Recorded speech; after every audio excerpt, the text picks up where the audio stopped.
Hello, everyone. Welcome back for another one of our interviews with a social media. I don't think expert is the word that we ever like to use, but someone who's certainly proficient in social media use and who I, again, have gotten to know personally and professionally through social media connection. And something we talk a lot about is building that network through social media usage. And so Amma is someone who I've had the pleasure of getting to know, one through her blog posts, through her own social media posts, through the books that she's written. She just published number 2 this week, so that's exciting. And so we're excited to have her join us and give you a little insight just into how she views social media in the higher education landscape. So welcome, Amma. Hi, everyone. My name is Amma Marfo. I'm an assistant director of student activities at Emmanuel College in Boston, which is a small Catholic school up the street from Fenway Park. And as Megan said, I don't really consider myself to be a social media expert. I'm a person who put the time in to learn when I realized the power that it was going to have to be able to interact with students, not just as a promotional tool, but also as a relational and interpersonal tool. As she mentioned, I've written now 2 books, both about introverts. The first was about student affairs professionals and introversion, and this one coming out now is about interacting with student leaders and getting students involved using and helping them leverage their introversion as a tool to get involved. And I think that social media, for me, as well as for several of the students that I've been able to talk to, introversion's played really closely with that because it's an opportunity for them to interact in an environment where communication's asynchronous. They can think about what they're gonna say before they put it out there. You have the opportunity to take things back in a way that real-time conversation doesn't let you. And it's a good tool and a good space for students who may not be as outwardly facing to develop who they are. So I believe in it a great deal for that, and then also for getting to meet people like Megan. Thanks, Amma.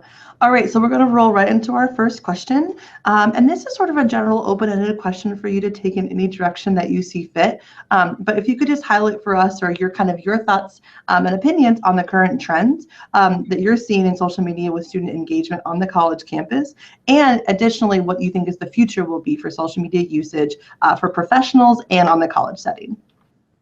So I think right now, some of the trends that I'm seeing in general are a mastery of platforms. So recognizing that being on Facebook and having a Facebook page or having a Twitter account isn't necessarily enough to get students to engage with you. So learning what the best tools, the best methods are. So I know on our campus, a lot of our offices have Facebook pages and are just now getting into Twitter, and a few of them also have Instagram. So learning what do students look for on that platform, what's the most appropriate way for me to behave on that platform if I want students to engage with us, and then even looking into some other ones like Periscope or Snapchat that are starting to rise in popularity that most professionals aren't using as much themselves, so there's an additional learning curve to figure out not just how to use that professionally, but how to use it at all. So I think the future linked to those sorts of platforms is dynamic content, so things like videos, things like getting what we would previously have sent in a 4-paragraph email across in 6 seconds, 15 seconds, a 30-second message that they can look at on Snapchat, but is gonna stick if it goes away in a little bit.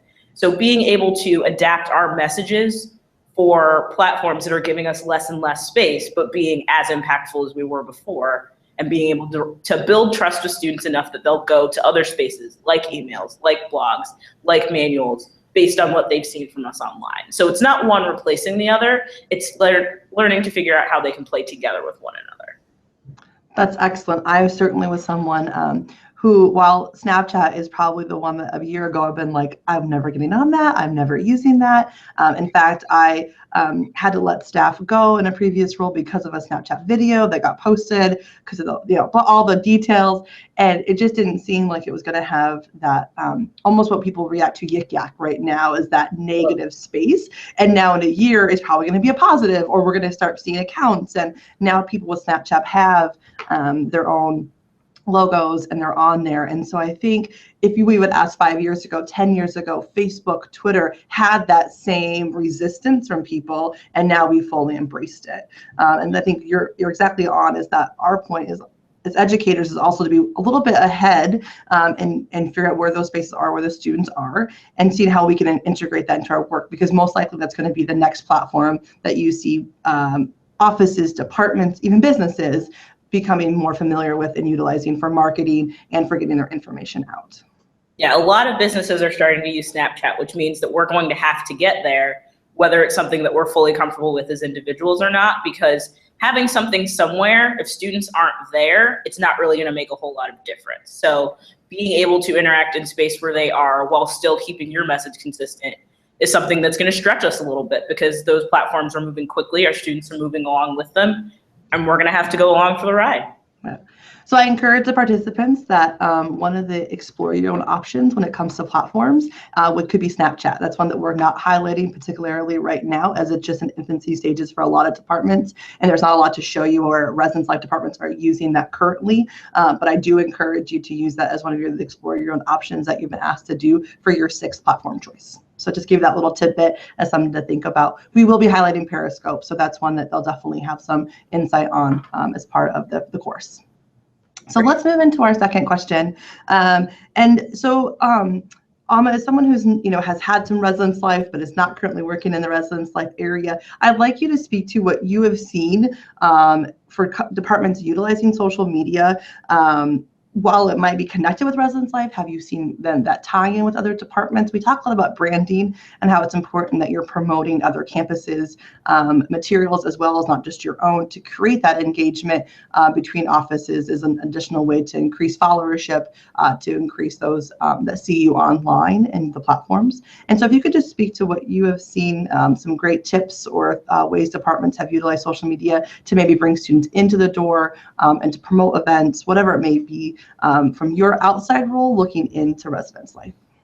Sure. So historically, I think a lot of us are accustomed to a system where someone will email you a flyer and say, hey, this is happening in our department. Can you make sure that students see this? So there's a lot of trading of services, so to speak. And I think that social media has made that easier.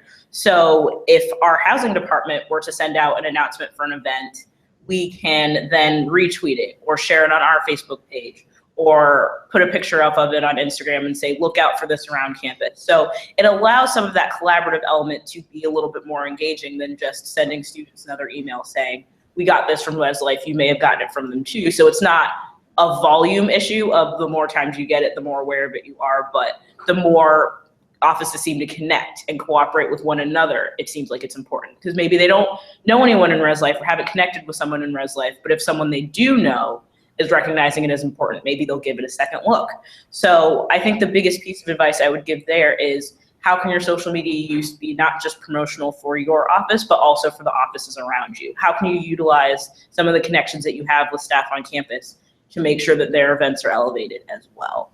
I know I do this, excuse me, I do this a good amount with our faculty members. So some of them that are advising organizations will talk on Twitter. That conversation is public, students can see it. And then I can also share with students, hey, you may not be familiar with this faculty member, you may not have taken their class, but they're doing something really cool, you should check it out. And being able to do that from one another's halls, one another's buildings, one another's floor programs or events, fundraisers, things like that, is going to be really powerful as an opportunity to take the connections that you have with some students and help strengthen their connections with others as a result. Can you talk about the faculty piece? And maybe dive into that a little bit more for us. Have you seen social media be used with faculty and parents? It's two of the special populations that we are highlighting in the course. And so just if you could give any insight and experience you've seen with those two. Sure. So I'll say I have a little bit more experience with faculty than with parents. To the faculty part, we have a lot of faculty that are willing to collaborate on things. I think historically we've had somewhat of an adversarial relationship. Some of it's more perceived, some of it's actual, but being able to see what they're doing, knowing where they are on social media, and then being able to be supportive of where they are can strengthen how they feel about us and what we do. So I know for our part, we get an academic affairs newsletter every month, just highlighting what they're researching, what they're working on, what upcoming events they have on campus. So if it's something that connects with what an organization's doing, if they're an advisor to an organization, I like to highlight that on our pages and say, hey, in addition to advising the math club, Professor Sullivan's doing this, or in addition to advising the hub, Professor Paluzzi's doing this at her home newspaper. So being able to show that we recognize them as multifaceted individuals and that they do have value in what they're doing, not just to us, but to the institution as a whole, kind of creates a mutual understanding type thing. So to be a good friend, or to get friends being a good friend, and to get collaborators being a good collaborator is really helpful in that regard. Great, thanks. So Amma, we have our last question before we wrap up our interview today. And so if you could just give our participants 3 of your quick tips or things to consider as they dive deeper into using social media for professional development, using platforms efficiently and effectively, management of those platforms, anything that you can offer up is just like 3 Amma's tips for social media usage. Okay, so the first one and the biggest one I would give is that I would advise you to make it a two-way street. So a social media account like Facebook or Twitter isn't necessarily a substitute for a bulletin board. It's an opportunity to put information out, but it's also an opportunity to take information in. So as you're trying to build a schedule of what you're going to be promoting and what information you want students to have, make sure to build in space to get their feedback. So how are they feeling about the things that you're putting out? What would they like to see? What else is going on with them? And showing that you care about them as students too, and not just constituents of a population to whom you're advertising. So making sure that you intentionally create space to get information back keeps it from being something they're gonna tune out on because they know someone's going to ask them for information. And giving away prizes isn't necessary, but occasionally it helps. Okay. My second tip would be to make it a collaborative process. So even if you don't have everybody in your department having access to the account, maybe you let people take over once a week or once a month. So you're the primary holder of the account, but one day your director gets to have it and they get to see a day in the life of that person. Or maybe a student that's an RA gets to take over and students get to see what it looks like through their eyes. And I think that can be really helpful for students that may not necessarily understand what the difference is between an RA and a staff member. It gives them a little bit of insight on how that balances. So be collaborative and share that opportunity. And again, I think the third tip would be to make it an experience that's collaborative overall. So not just your department, but what is the larger division of student affairs doing? What student activities doing? What's health services doing? Counseling services? Offices that may not have as easy of an opportunity to put themselves out on social media because they may not find it to be as interesting. How can you boost their signal a little bit through what you're doing, and in turn boost their signal with students and give them the opportunity to have a wider knowledge and understanding and opportunity to sound off, again, to offices that may not necessarily have that same profile.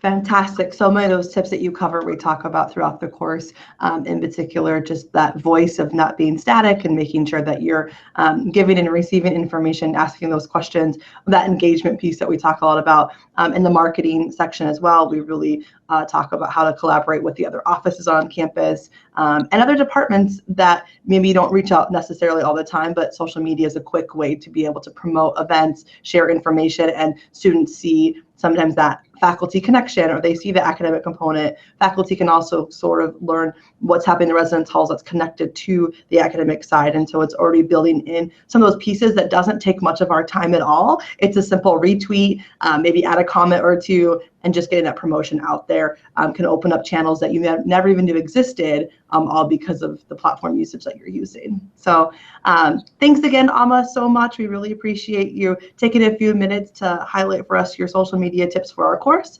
And to the participants, you'll have Amma's contact information for how you connect with her on Twitter. You can follow her blog, and of course, check out her 2 publications that we want to highlight as well for your usage moving forward. So thanks, Amma. We really appreciate it. Thank you. Thanks, everyone.